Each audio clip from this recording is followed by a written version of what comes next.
how does it feel being born in the 1800s and watching a movie in black and white? Was it revolutionary to you? Yes, it reminds me of my childhood. Back when the pictures, when the video, not the video pictures, Hey everyone, welcome to another episode of Pointless Discourse with myself, Hoppocalypse, and Itisdpayne. Hello, it is me, Itisdpayne. Who would have thought? Not me. I forgot to mute my phone. I'll do that real quick. But, recording when it's not the holidays feels like it's officially back into the regular schedule of things, and my brain wasn't fully adjusted for it yet. But here we are. Yeah. And here's the timeline, everybody. Like 3 weeks. You guys, ahead of yeah, this is schedule. week. Yeah, this is like, well, this is the end of the month, isn't it? Oh no, yeah, I guess the third. Yeah. Oh, is there one more Monday? No, I guess No. this is. I meant 3 weeks from today. Yeah. This will release, essentially. Yes. Maths. Math be good at something. This is gonna be a good episode. Here, Imagine if that was the final song in this movie we watched. The dramatic overture. Math be good at something. And I'm like, they did do their math. Math be good at something, and it's there. I don't know how. I maybe to ease us into it, I do have a funny little story that happened this past weekend. Okay. So retirement funds are something that's important to look into, and it helps when you have somebody that knows what they're doing. And so I asked my the significant other, aka my girlfriend. Wait a second, the significant other. I meant to say the frequent listener. Oh, Too many well. nicknames. Too many nicknames that I don't actually call her in public. Hey, you frequent listener. It's never too late to start. Yeah, but I don't want to. But so she, I was like, hey, do you mind showing me, like, help me get this set up and explain stuff to them? So we were setting that up, and we're going through, and it's just like Roth IRA stuff. If anyone asked me to explain it, just you're asking the wrong person. I'm like, I have it set up. Yeah, I learned about it when I first got my first big person job, and I was like, okay, here, take, you guys handle the money. And then when I got really tired of that job, I started actually spending, I'd be like, oh, it's my lunch break, I guess I'll just double check where my funds are. They don't change every day. I just sat there and looked at the thing when I didn't feel like working. Yeah. But technically, because I have a second big person job, I haven't combined the two yet, and I haven't decided when I feel like doing that. Maybe when you're like, well, I'm just gonna look at this.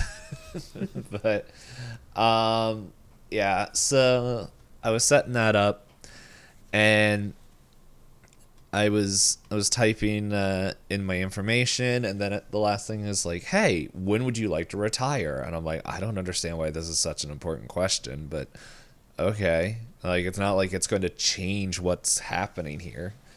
And so I'm typing it in, and I was like, sure, whatever, I'll throw 60 in there. That's a nice round number. And so I'm going looking, and then it's like, sorry, you can't put an age that you're younger than to retire. And I'm like, what? What year did you say you were born? Yeah, so I fat fingered, and instead of saying 1989, I put in 1889. Why did they even let you? That's what my question was. And then the frustrating thing was, it's like, okay, well, let me just, like, because I looked at it, it's like, yeah, you can edit whatever you want after you finish making the account. And so I'm like, okay, so let me go and just put in, like, I don't know, 200 years old. Well, you can't put in any number over 99. Makes sense. You can't put in a triple digit number. But they don't have a function for you to go back and fix your mistake.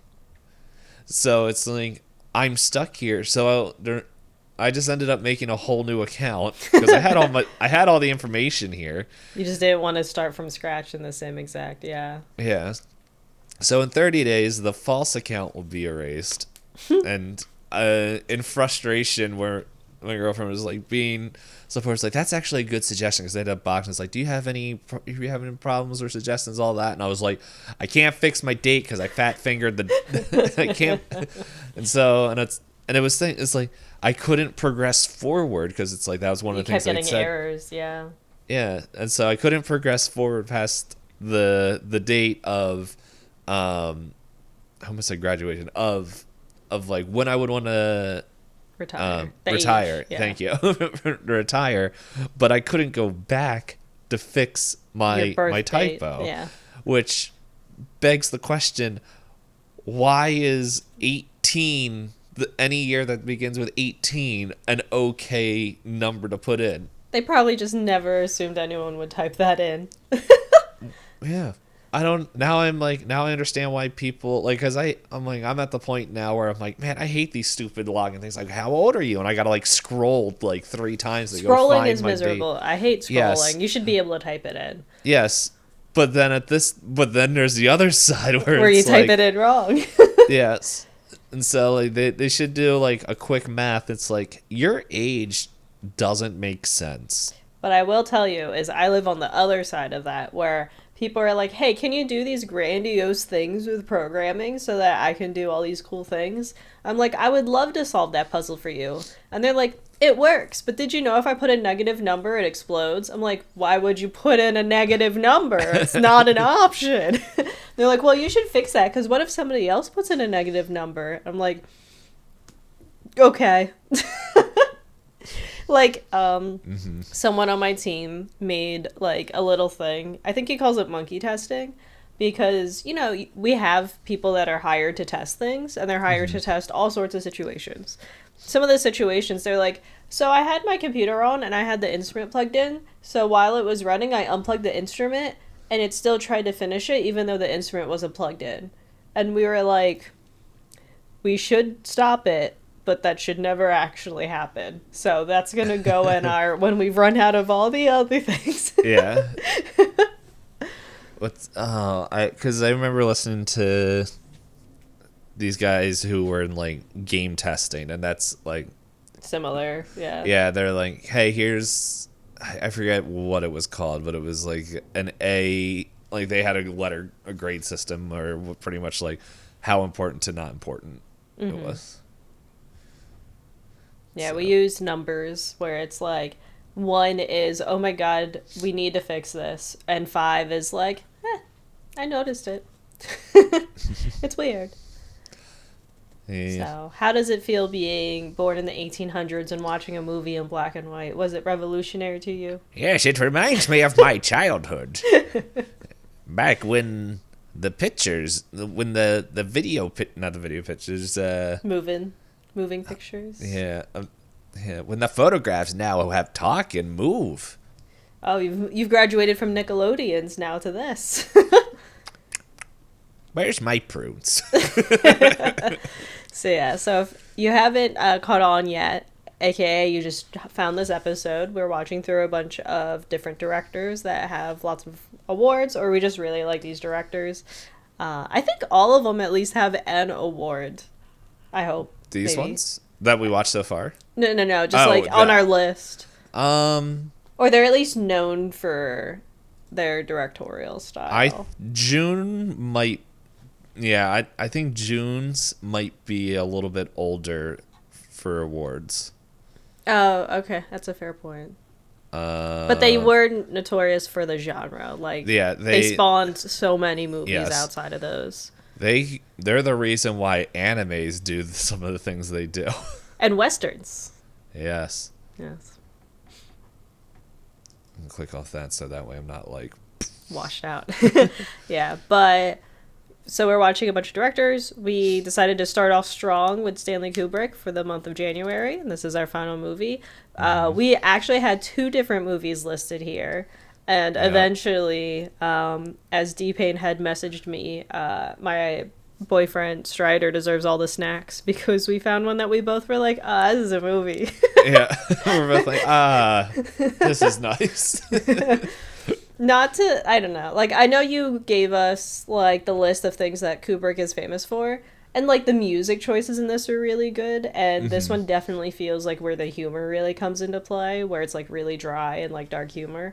But I don't remember there being any stairs.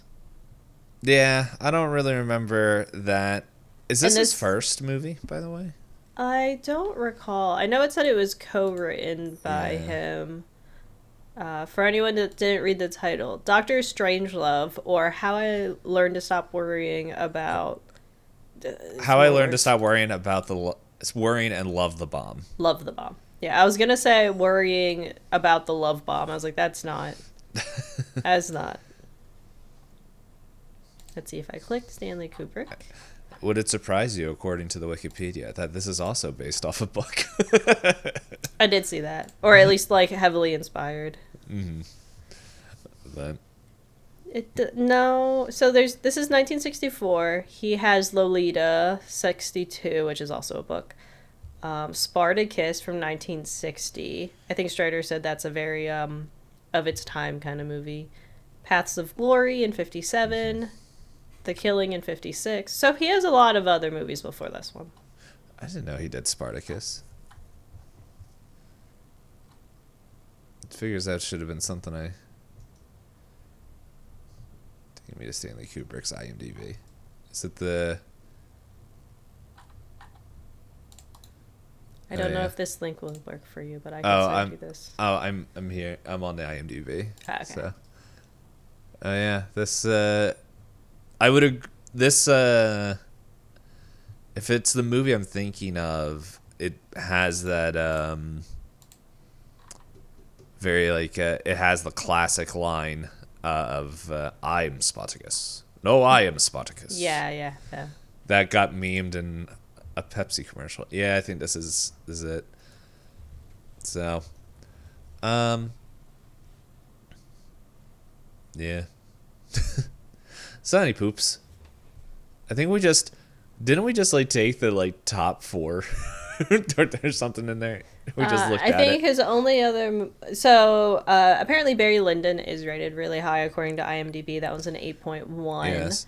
If and anyone's... then Full Metal Jacket is his other really big one. That's 8.2. We've already talked about The Shining back in Halloween episodes, and that's his highest rated on IMDb at the 8.4.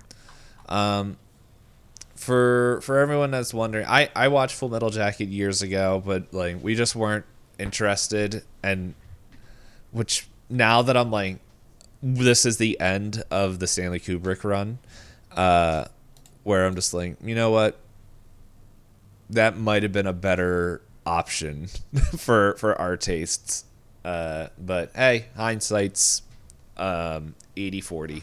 So you would have swapped Eyes Wide Shut for Probably. Full Metal Jacket? Yeah. Yeah. Like, 2001 Space Odyssey, I think I understand why that's a popular and famous movie. Clockwork Orange, I also understand. Eyes Wide Shut, I was like, this is going on for a really long time. After that movie, somebody was like, do you want to play video games? I was like, I can't look at screens for a while after watching that one. Yeah, and so Barry Lyndon was supposed to be this episode.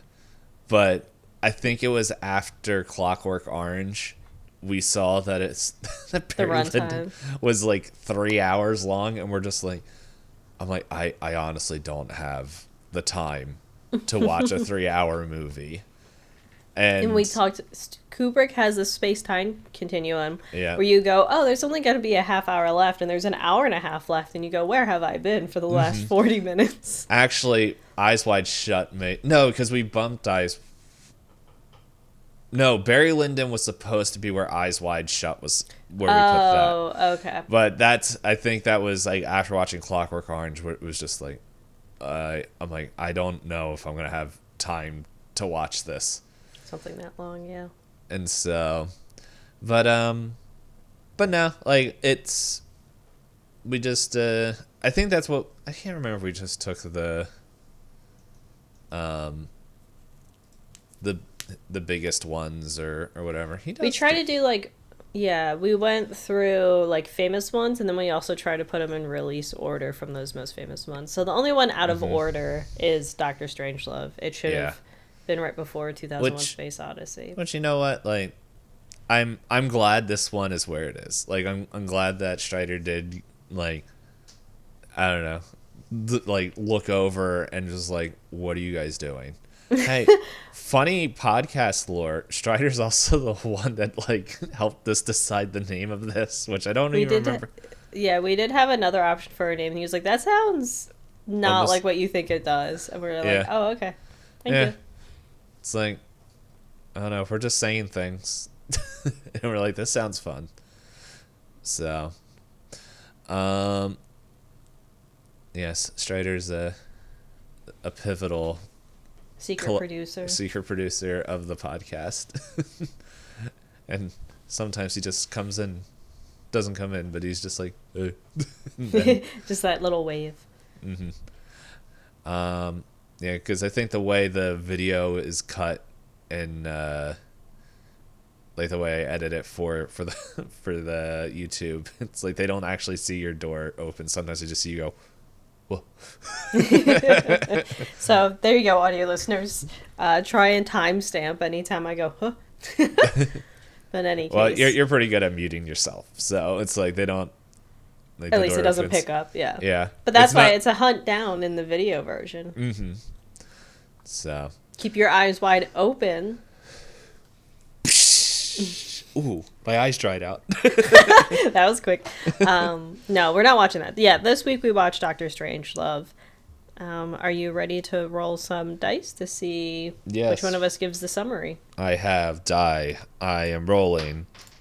Oh, no. Oh, you might be talking, unless we tie. D12, go. Oh, I dropped it on the floor. That doesn't count. It doesn't count, because I put it on the blanket. Okay, I should ask, because I rolled, and it got stuck in wires. It didn't do a full roll. Would we consider that? Okay. Re-roll. Let me move. Oh, I'm going. Without a question.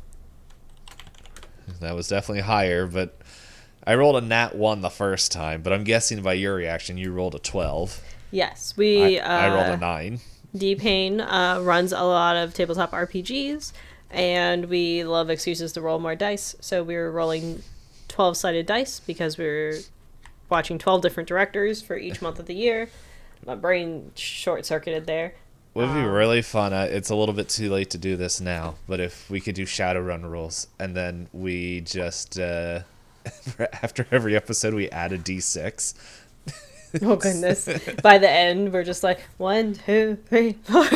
Shadowrun, if I'm getting this correct, I think it's in 5th edition. They do this where it's like you roll your pool of D6s, and then anything that is a 5 or a 6 counts, and then it's like the sum of those 5 and 6s is like what count as like successes or something.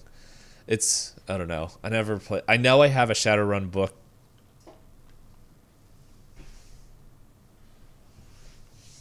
There.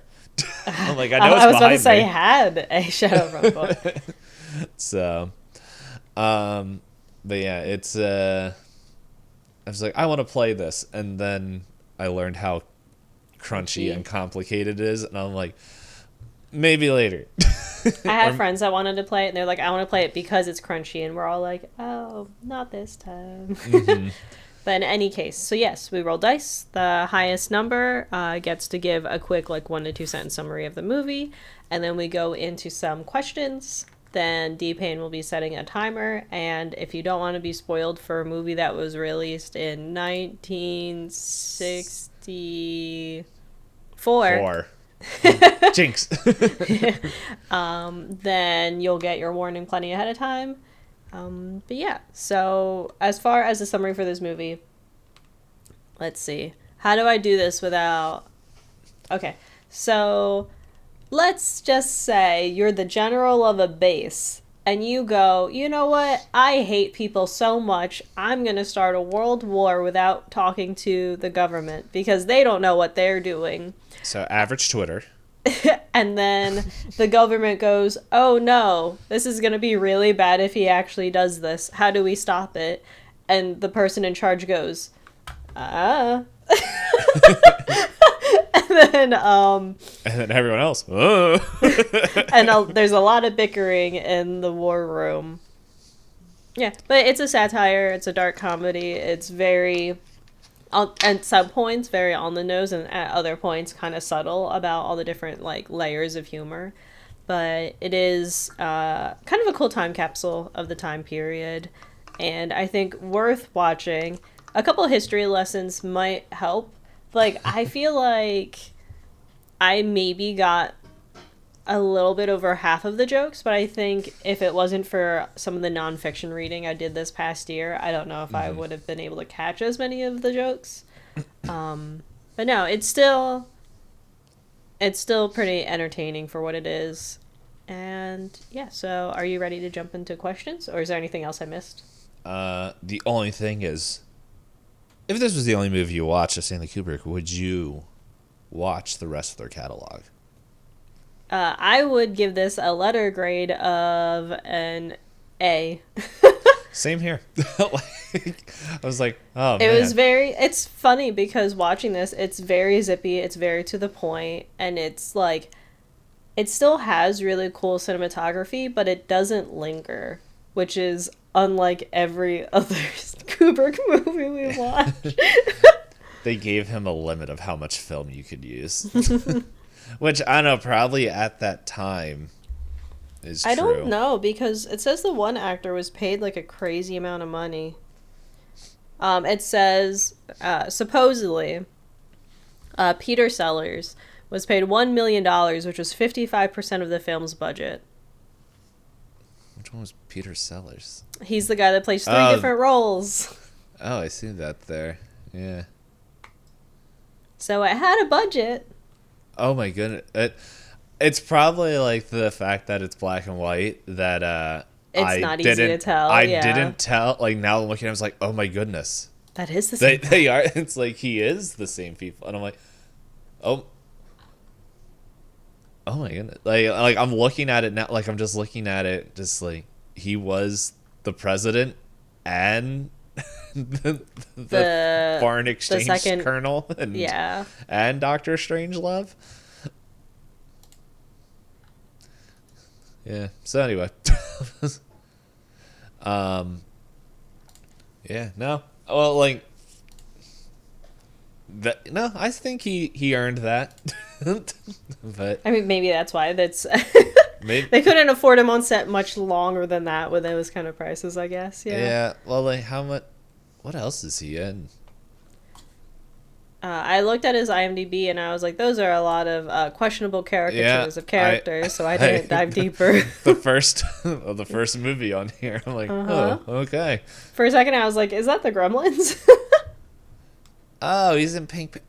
That's okay. That's where I'm recognizing him. Pink Panther. Is he the? Sorry, I'm just checking. Oh, he's the main. Okay, he's the main character from Pink Panther as well. Okay, I didn't watch those. I watched the Steve Martin version when I was growing up. Yeah, my parents put him on, and I'm like, oh, okay. But anyway, completely different thing. But yeah, like this movie was just, it was just, I guess compared to the other ones I were watching, it was just like, oh, okay. And like, I don't want to say like breath of fresh air, but it was just like it got to the point very quickly. Mm. Like I immediately knew what I was in for the movie. Yeah. Eyes wide shut. I was sitting there for 40 minutes going, what's happening? When does the movie start? Oh man, guys, I just know for me personally, when Hop decides to start a certain book, I'm going to get a very similar rant about a certain chapter of that book that I already told her about, that I'm like, I'm just waiting. Maybe when I finish what I'm currently reading. I started a sci-fi book. It's a more classic one, but in a way, I was gonna bring it into the conversation about Dr. Strangelove because there are some things in there that I'm like, oh, she wrote this in the 70s. Oh. Because basically the book's called The Dispossessed by Ursula K. Le Guin. And there's a guy, and he grew up on a utopia society, and he decides to go to a capitalist society, and is like, what if we could, like, find the happy medium between the utopia and the capitalist one? Because, you know, there's not, like, ambition and everything on the utopia, but then there's also, in the capitalist one, there's a lot of death and waste products, and, like, the planet's dying. Mm-hmm. It's like, what if I could merge these ideas? And it's just kind of silly where he talks about, like, wow, they completely destroyed a planet because they couldn't stop mining resources. And I'm like, well, how do they get there? But this was a book written in the 70s where the author is like, hey, the planet's going to die if we keep this up. And I'm like, what if we expedited it? We're going X game mode. But it kind of feels like the same kind of energy as, like, seeing some of the quips in this where you're like, oh, yeah. They knew it back then, but they still didn't do anything, huh? Well, Hop, speaking about characters quipping at each other, did you root for any of the characters? No. I mean, like, I'll just give it a flat C, because I think all the characters were written in a way that I understood their motivations, but because I understood their motivations, I was just like, given the context of the movie, they all are very selfish warmongers, so of course I wasn't like, wahoo, but I also was like, I guess if I had to feel for anybody, it would be the president, because he's like, not to spoil anything, but he's like, both of these decisions sound awful, and the guy trying to gaslight him is like, but did you think of the American people? And he's like, yes, I did. And it's a terrible option. Oh, man. What's it? Yeah, Turgidson. It's like, I'm watching, I was like, I know people like that. I don't mean to offend, but I was like, shut up. Have you ever considered that one evil is less than another? You just admitted they're both evil. Yeah. But in any case, if I had to root for anybody, I guess it would be the president. Because he's also making the best decisions he can with what little he has. And everyone's like, are you sure you want to do this? He's like, you have left me 0 options. Yeah. Same with the group captain, Lionel Mandrake. I'm debatable on him. I could see it going back and forth. But anyway, go ahead. Yeah. Only because, like, I think he means well and he wants to get good things done, but he's also very rah, rah, rah, rah, rah. So it's okay. Yeah. So, he'll have to answer to Coca-Cola. Yeah.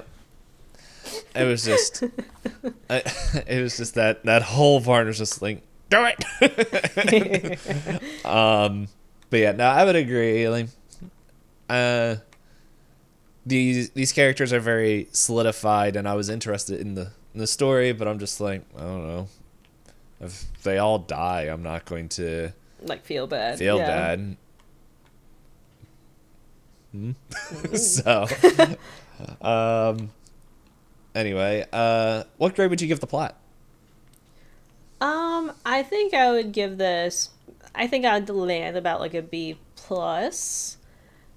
Only because while, like I said, it's very zippy, it's very to the point.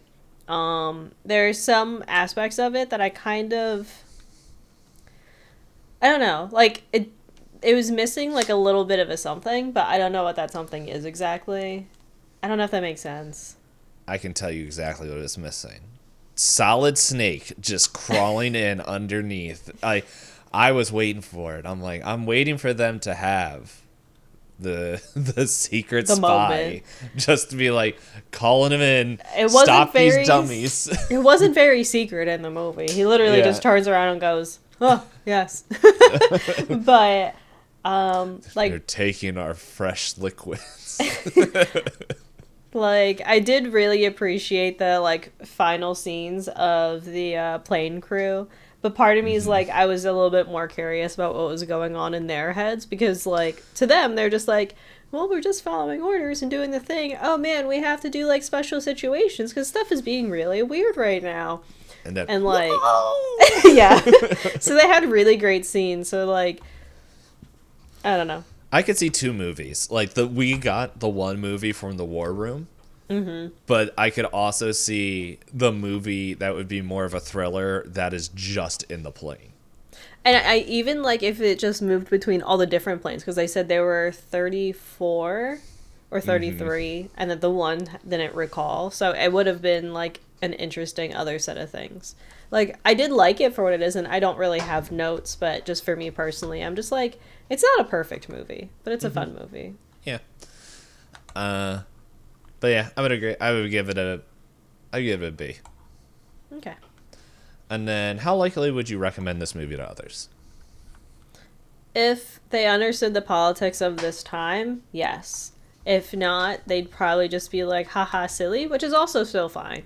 But I think this is a movie that's great for anyone that, like, is more familiar with the history of the time. Mm-hmm. So, I'd give it, like, a C+, B-.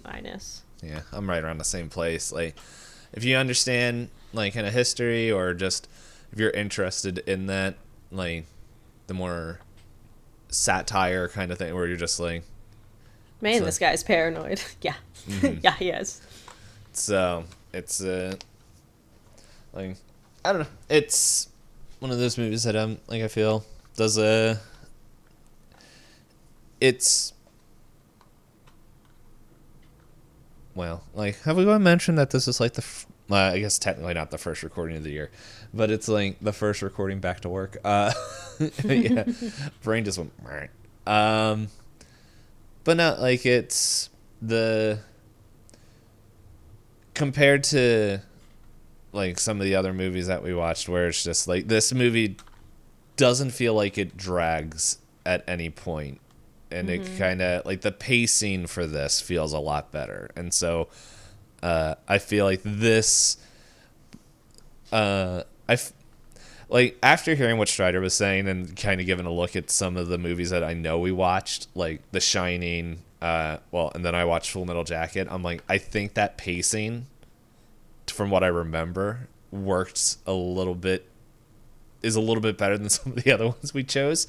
But this one, like the pacing, the timing, and yeah, it's also like an hour and a half shorter than most of his other movies we watched for this series. But and I would also say that I think this one focuses, even though we have technically like moving perspectives, it does focus on one central idea, which makes it a lot easier to like follow the pacing. Whereas like 2001: Space Odyssey was like, what if I have 3 timelines that I'm trying to convince you to follow along with? And then Clockwork Orange is like, I don't think it balanced the like the different times in the main character's life. Eyes Wide Shut was the longest 48 hours I've ever witnessed in my life. I don't know. Something about Eyes Wide Shut it had its moments, but it wasn't for me. But yeah, and then Dr. Strangelove, it was very, like, not in a bad way, like not negatively, but it was to the point. You immediately get the announcement, and then you see how that announcement devolves and has like the effects over to all the different people. So it was like it set you up in the beginning and it didn't change its mind later. Whereas like 2001: Space Odyssey, I was like, guys in monkey suits, guys in monkey suits, guys in space suits. Brick. Praise Brick. Yeah, I don't have anything else to add for the introduction. I guess if I were to give warnings for this movie, I would say, if you haven't seen it yet, just general like xenophobia, I guess is how I would put it. Like, it's not inherently racist, but it has a lot of paranoia about otherness. So in this case, a lot about communism, and kind of some hints about like World War II and how that ended, and the public opinion of Germans and things like that. So stuff along those lines. It is technically war. There's only like a second of death. maybe a minute where like death is clear. Yeah, it's It's a transition from the Cold War to a theoretical hot war. The whole discussion about like, what do we do? It's like, well, you could have a computer, and I was like, ew, icky, icky. Yep. No, that's. I think hopefully when we get to that, I'm pretty sure it's going to come up when we get to Spoiler Town. But it's just like, if you have any other reaction besides ew, gross, you should go talk with somebody. Just like Eyes Wide Shut. If you find yourself thinking, wow, that's a really interesting theory that I think would play out really well. I really connect with Tom Cruise in that movie on a spiritual level. I too wish to do these things. Get help. That's all it says in my notes. But are you ready for the timer? Yes. Spoiler Town. Choo choo. Yes. We are entering Spoiler Town in 3, 2, 1. Engage. You know what? If I was smart and slightly creative, I would make like a little sound sting to play for that. But that's okay. Yep. Yeah, I didn't take notes, but as I was this whole time, and I know I mentioned this before, like before we recorded, but I think I remember Kojima saying this was one of the inspirations for, if not one, but like the whole Metal Gear series, and I'm like, I could see it, and I was waiting for this whole time for a spy to like just like, I don't know, it felt like it had everything set up, but then when they're like, the planes are going to enter airspace in the next 25 minutes, like, there still could be time. And then it felt like they were keeping real time. It's just like, how much time do we have left? 18 minutes. And it's just like, oh okay. One of my favorite bits early on was, so you see, sir, we can't call them back because they're on a special radio signal and they have a special code on the front, so we can't get other messages or intercepted. They go, okay, well, what's the 3-letter code? Oh, I don't know, sir. Oh, can you figure out the code? Well, with the amount of permutations, he says the exact number, it would take us approximately 2 days to guess the code. And how much time do we have left? 17,000 different versions. Anyway. And they go, how much time do we have left? 18 minutes, sir. Yeah. Yeah, and that's when Jack Ripper was all like, nope, they're just going to have to come to the realization that it's too late, and they're just going to have to go along with my plan that I want us to do. And, yeah, it's just, and then it's like, Turgison felt like they were on this, like, reading from the same playbook, but he was just more like, ah! To the point where we're like, shut up. So, what was it? You can't bring him in here. He's gonna see the big TV or whatever. The big screen, because the Yeah. screen had the locations of the 34 planes and like their targeted, like where they were gonna hit stuff. He's like, that's precisely why I'm bringing him in. Mm-hmm. Sure, you can't let him in here. He'll see everything. He'll see everything. He'll see the big board. Yep. But yeah, I don't know. Like this one, I feel like there isn't like a whole like deep dive to do on like why like how there were certain characters that we were upset with or anything, because it's just all the characters, like they felt grounded within the story. Like they made sense why they were there, why they were reacting the way they were. It was interesting that one played 83 characters, and so it's but yeah, I don't know. It was I think I do like when Mandrake, he was like just going through there and he was just following all the rules, and he's just like, if he didn't find that last radio and turn it on, and he's like, Wait, that's a civilian broadcast? Yeah, he's like, wait, what's going on here? Like, why is this going on? And like Ripper's just, I thought I told you to stash everything. And then as he's like, have a seat, and I was like, Mandrake ain't leaving that office. So I did like the bit where they go, oh, we need to stop them from this. We should go to the base and make sure we get the code off of them to stop all of this. And then the poor guys on the base who were told it's red alert and anything coming onto the base assume it's a communist, it's a threat. And they're like, man, I wonder where they got these tanks. They look like the real deal. Maybe the Army surplus store. I was like, oh, you poor things. It's like, wait, they sell tanks at the Army surplus store? Man, you can get anything there. I believe there is a couple places in Texas that I've seen YouTubers will go to, and they go and play with old flamethrowers and tanks and things and guns that are war surplus. So, hooray. But I did find the exact quote for the discussion. The president is like, why haven't you radioed the planes countermanding the go code? He's like, well, we're unable to communicate. Well, why? Well, as you recall, sir, one of the provisions of Plan R provides that once the go code is received, the normal radios are switched to the special service, and that they have the 3-letter recall code. And the president's like, so, tell me again why you can't recall them? Well, there are 17,000 permutations, and it would take us 2.5 days to transmit them all.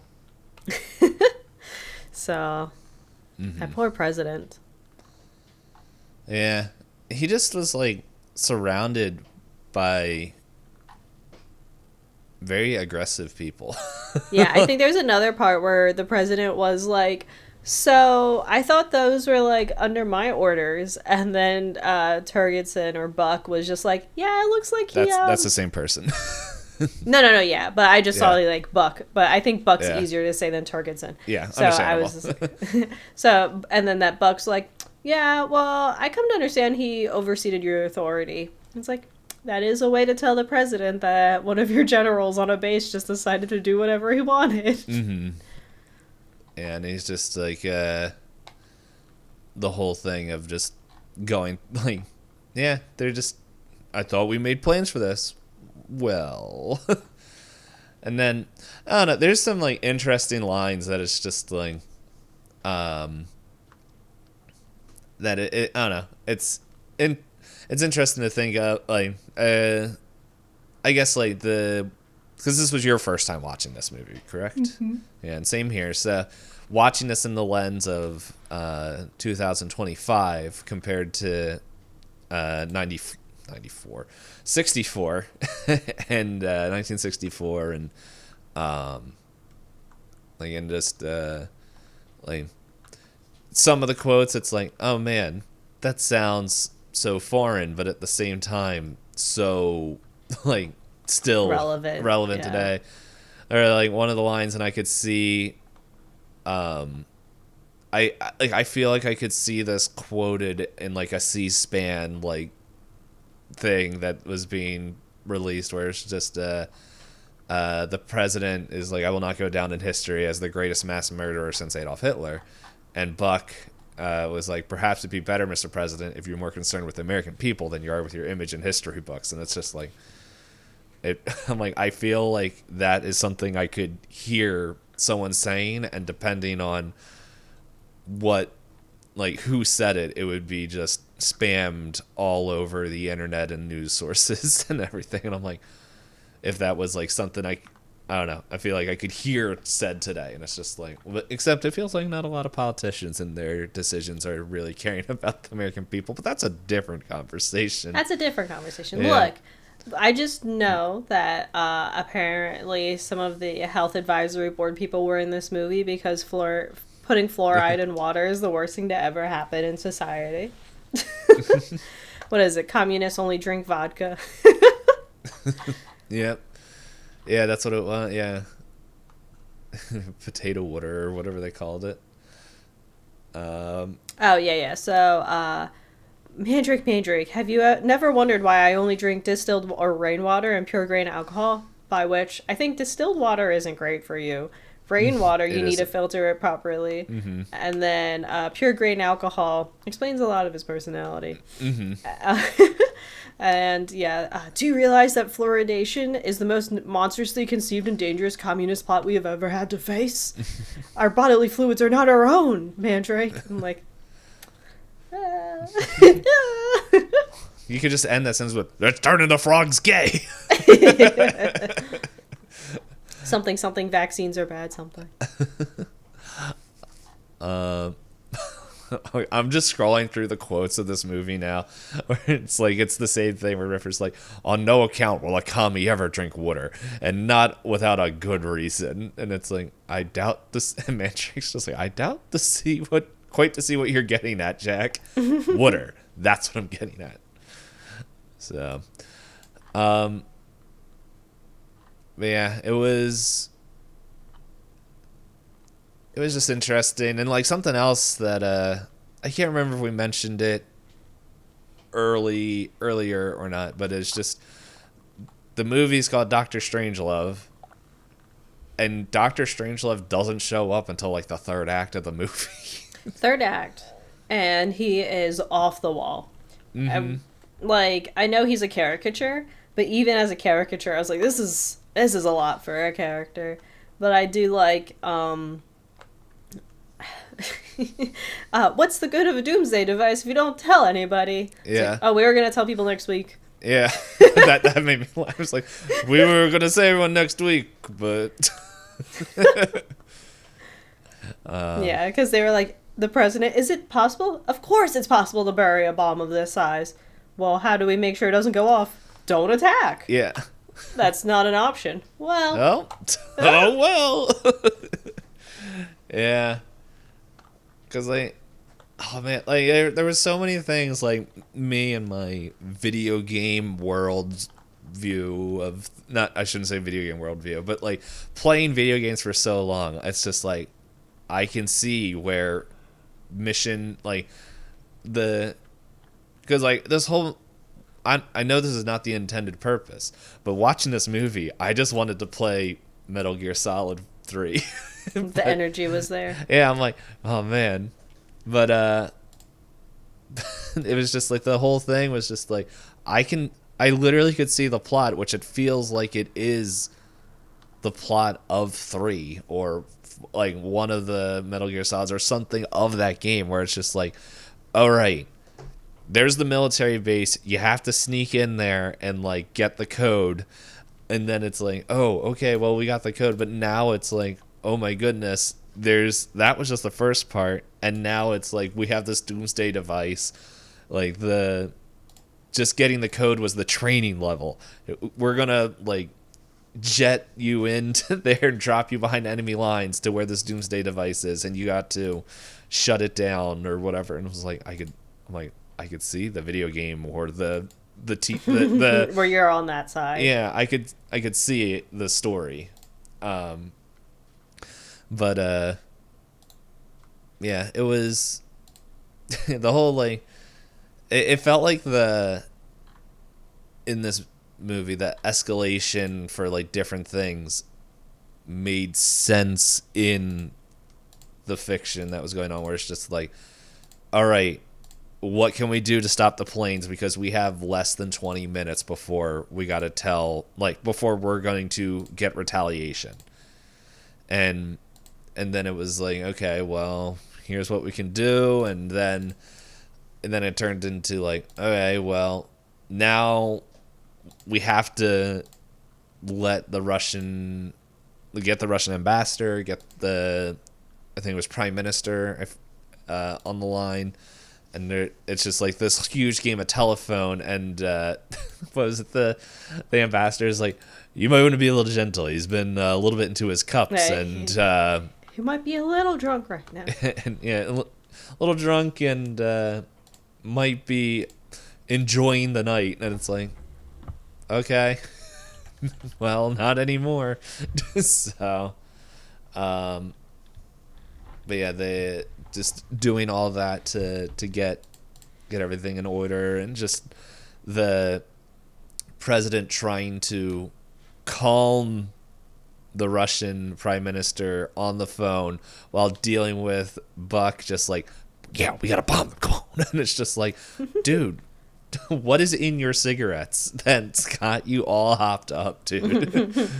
It's like, but yeah, it was just all that going on, and like, It was a wonderfully awkward phone call. Yes, sorry. Oh, I can't hear you. Oh, the music. Yes. Oh, sorry, sir. Yes. Okay. Who should I call, sir? Oh, yeah. Oh, okay, sir. yeah. But I think I liked that rather than hearing both sides. It's Oh just, yeah, it was. I just mean that like for it being like the oh comedy it yeah, is, where you have, the president who's like, we have to fix this, we have to solve this, and he's like on the phone, he's like, oh yeah, yes, yeah, okay, sorry.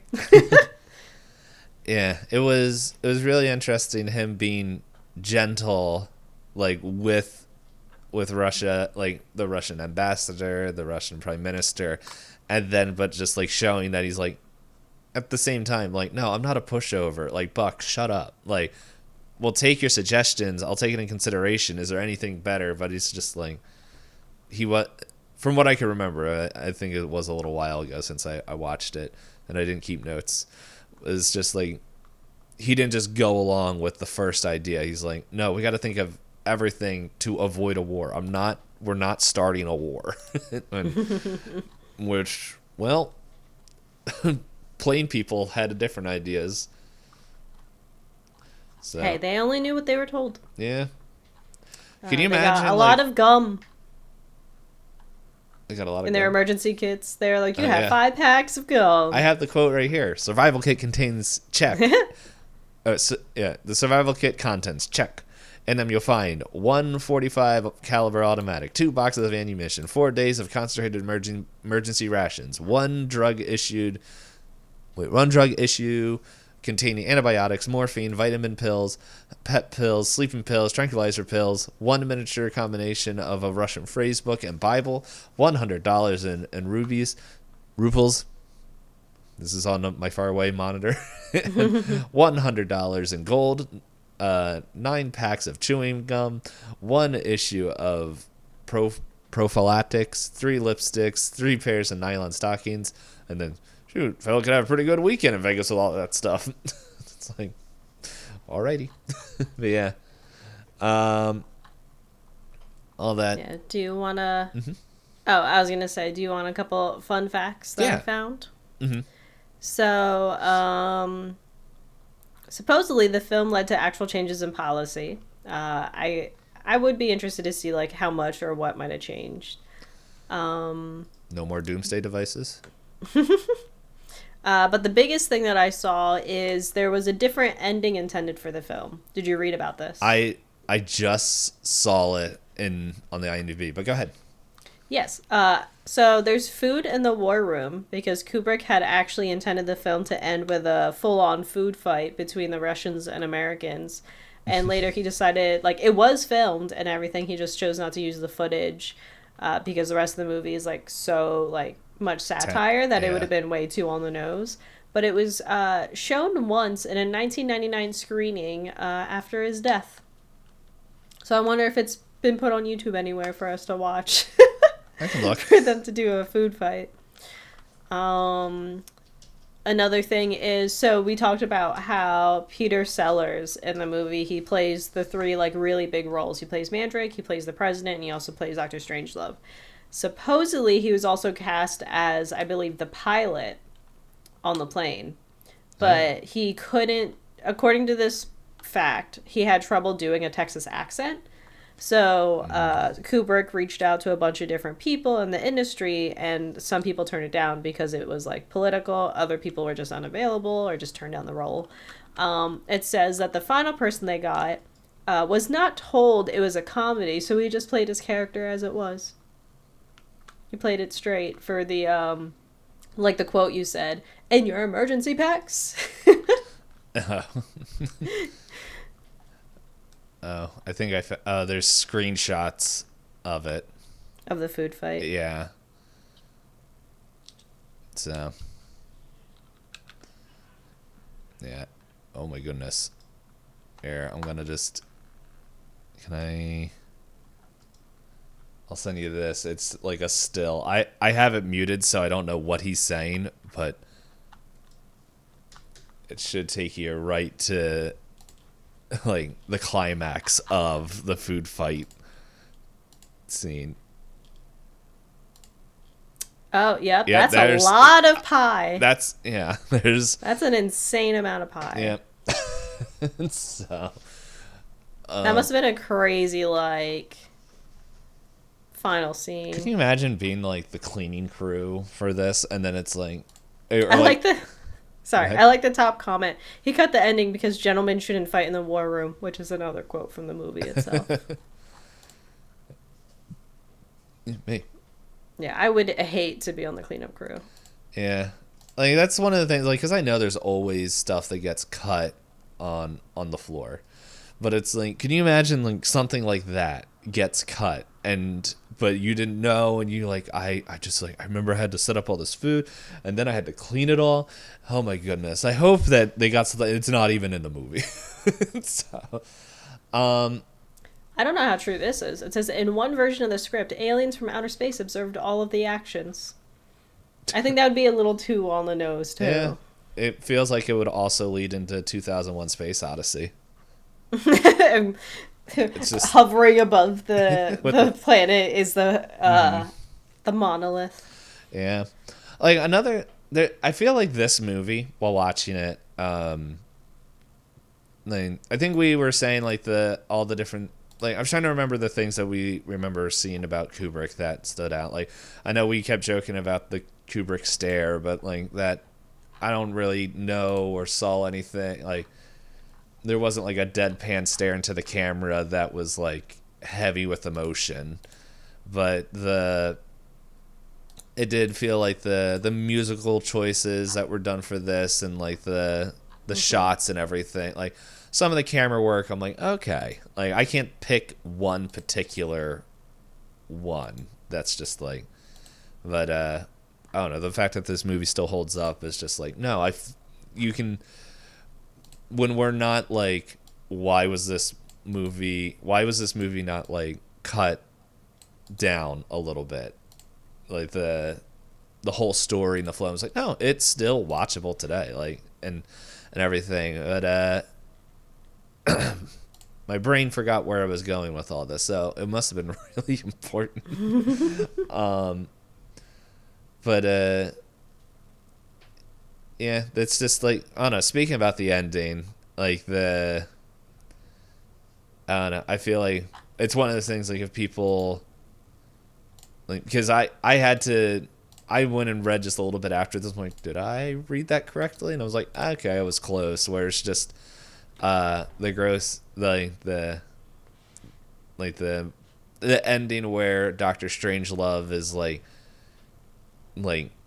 almost Jekyll and hiding between like who he was this whole time, this like meek mild pretending thing to be versus and just all this stuff to where it's like, yes, we should get like 10 women to one military, and all the men should be military men, so they can do all that. And it's just like the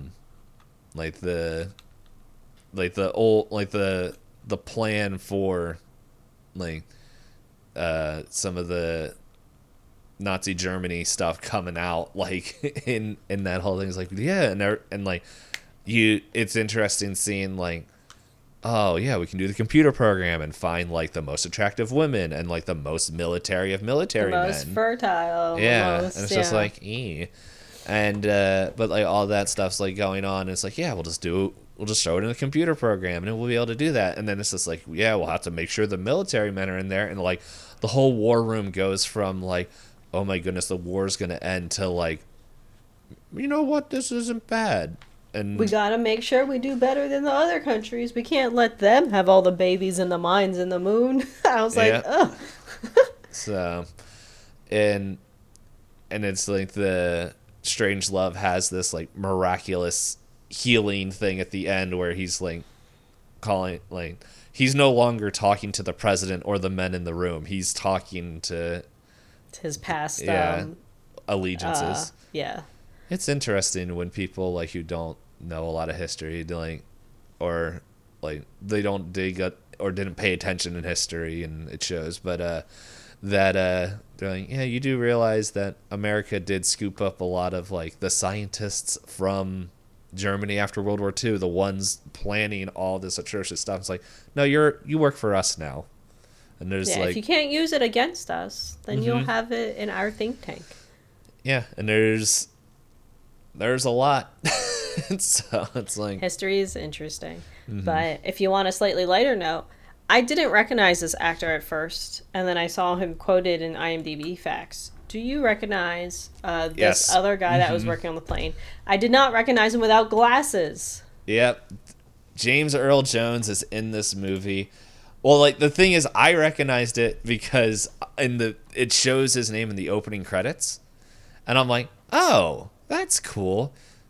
And then he's the only black guy in the movie, so it's just like, oh, well, that was easy to find. But yeah. I wasn't paying attention to the opening credits because my friend also, she reached out, was like, hey, you've been learning how to sew. Can you sew something for me? No. And I was like, oh, it's opening credits. Okay, let me sew this while it's opening credits. Mm-hmm. Yeah. That was something else I thought was really neat. Like, the first scene was definitely, like, a footage of refueling of a plane. Mm-hmm. But then later, it was just a model of a plane in front of, like, a TV or something. I was like, it was cracking me up. Like, all the external airplane shots after that, which is just like, I don't know, if your 2/3 of your budget went to one person, you got to get creative, I guess.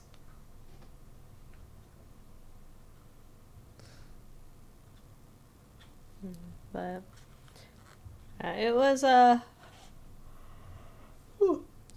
someone's sweepy. It's happening. It's happening. Good thing we started early. I know. But yeah, it was I do think it's a movie worth watching. I don't know if this would be a book I don't know if I would want to read the book. Yeah, it says that the book was loosely based off of the book called Red Alert. Mm-hmm. And according to the facts, again, this is just IMDb and a collection of facts. Apparently the book was conceived as a tense thriller, but Kubrick, upon reading it, was like, actually, some of these scenes are pretty silly. And then he pulled in somebody else to like flesh it out as a full satire. Mm-hmm. Okay, so I clicked on trivia for IMDb, and this is pretty funny. While shooting aerial footage over Greenland, the second camera crew accidentally filmed a secret U.S. military base. Their plane was forced down, and the crew was suspected of being Soviet spies. Like, literally what they're yelling at in the movie. It's what they get blamed for.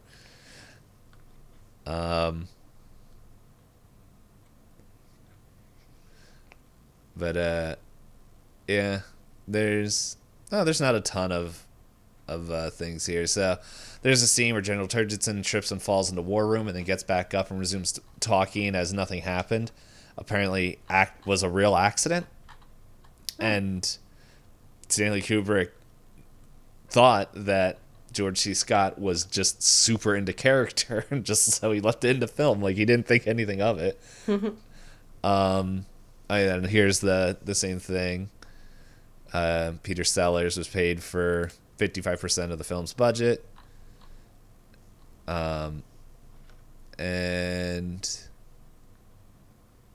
We were just talking about this. So, in the early 1960s, the B-52, which is the plane that we see fueling in the beginning of the movie, it's also the plane. The B-52 was the bomber that was what, like, pretty much all their, like, kind of defenses and, like, the people that were on the plane, what they were flying into, which, if I remember correctly, those planes are still, like, being used today. So it's like, okay. Anyway, access it was a matter of national security, and the Pentagon refused to lend any support to the film after they read the script. So the set designers reconstructed a B-52 bomber's cockpit from a single photograph that appeared in a British flying magazine, and then pretty much when some American Air Force personnel were invited to view the movie, to view the movie's B-52 cockpit, they said it was a perfect copy. And then it says Stanley Kubrick feared that Sir Ken Adams' production design team had used illegal methods and could be investigated by the FBI. Oh. But I don't know if it ever was, but that's a fun little piece of trivia. But yeah, and the last thing, George C. Scott is the guy who played Turgeston, was very annoyed with how Stanley Kubrick pushed him to overact his role and vowed to never work with Kubrick again. And then Scott eventually saw this role as one of his favorite performances. So, there's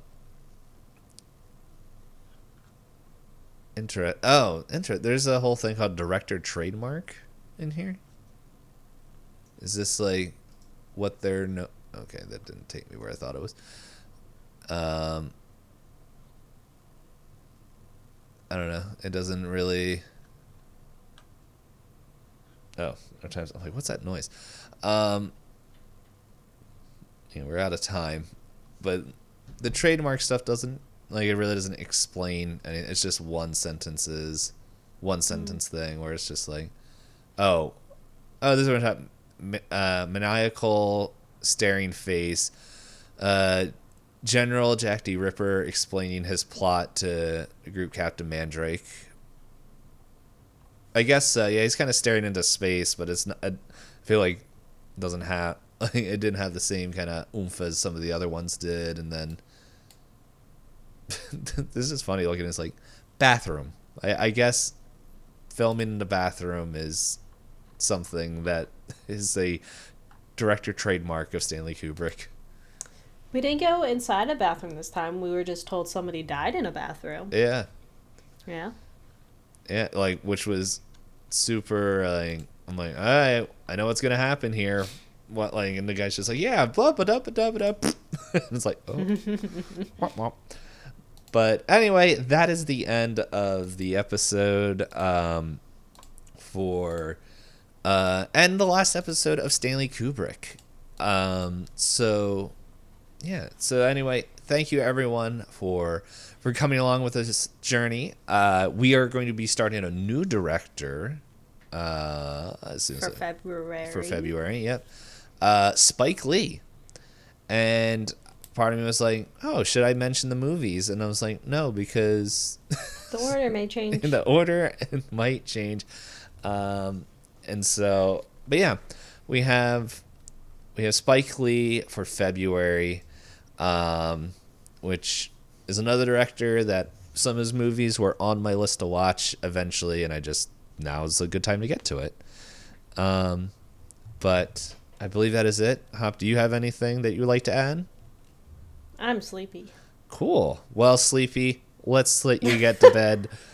Everyone, thank you so much. We will talk to you next week. Same podcast time, same podcast channel. Whatever you want to listen to us, it's podcast time. Yeah. Yeah. 24/7 podcast time. We don't have enough episodes for you to listen for a whole week straight, but we do have enough episodes. Well, how many hours are in a week? Let me do that math. So 24 times 7. Oh, we have enough episodes. It's like 168 hours in a week. Oh. Yeah.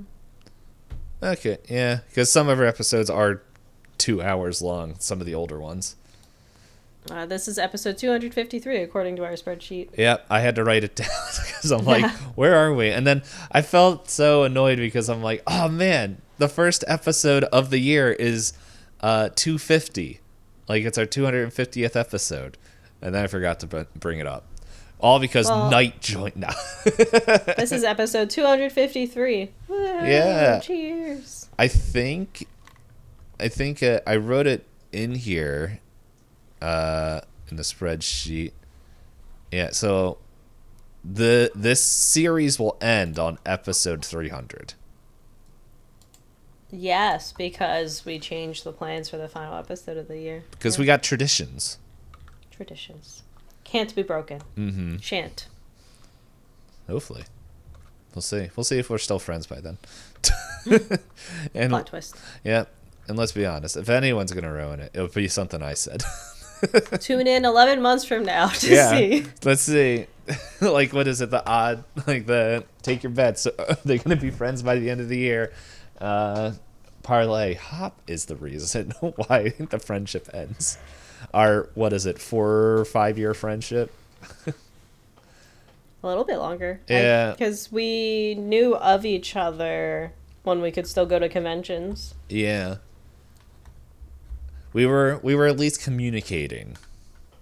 Mm-hmm. We just didn't meet up at the... I think the last time I went to PAX East was 2018? Yeah, that was the only PAX East I went to. You know, it's a really good way to find this out. Let me go to my YouTube channels. Will be the last thing. Boom. Shakalaka. TFT.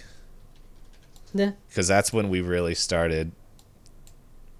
There's fear. Grumbling. Yeah.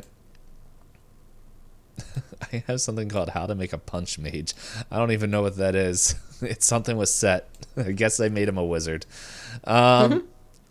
But yeah, there is the one episode, Fear the Chickens. That's where Blood Chicken came out with Hop and Vero. And that video is just me making a very stupid voice and everyone just going along with it. The Blood Chicken. But anyway, that is it. We hope you have a good night, better day, middle of the cheese. I don't know. I forget how we end these things every week. But anyway, until next time. Toodles.